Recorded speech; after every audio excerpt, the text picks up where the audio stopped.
کہ آقا علیہ الصلوۃ والسلام اپنا لعاب دہن بلسلائے اگر کھارا پانی کڑوا پانی جو پینے کے قابل نہ ہو اس میں لعاب دہن ڈال دیتے، وہ میٹھا اور شیریں ہو جاتا تھا۔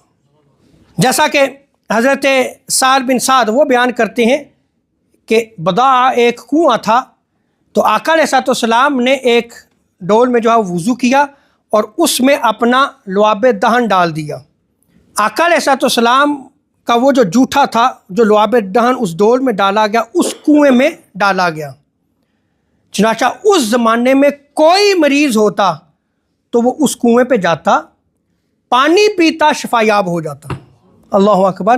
آقا علیہ الصلوۃ والسلام کا جوٹھا یعنی وہ جو آپ کے منہ مبارک سے نکلا ہوا پانی تھا وہ ڈول میں ڈالا، صحابہ نے اس کنویں میں ڈال دیا اور وہ پانی اس قدر شفا یاب ہو گیا کہ مریض وہاں پہ جاتے اور شفا یاب بھی حاصل کرتے۔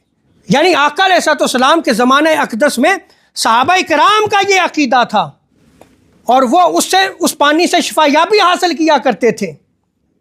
اور اسی طرح حضرت انس بیان کرتے ہیں کہ میرے گھر میں ایک کنواں تھا، آقا علیہ الصلوۃ والسلام نے اس میں اپنا لعاب دہن بلا سلائیوا ڈالا، اس کا پانی اتنا شیریں اور میٹھا ہو گیا کہ مدینہ پاک کا کوئی پانی اس کا مقابلہ نہیں کر سکتا تھا۔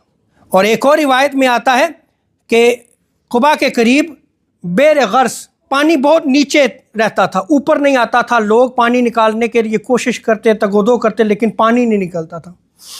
آقا علیہ الصلوۃ والسلام نے اس کنویں میں کلی فرمائی، یعنی اپنا جوٹھا جو ہے وہ آقا علیہ الصلوۃ والسلام نے اس کنویں میں ڈالا تو وہ پانی اوپر آ گیا، وہ کنواں پانی سے بھر گیا اور لوگ آسانی کے ساتھ اس پانی کو لے لیتے۔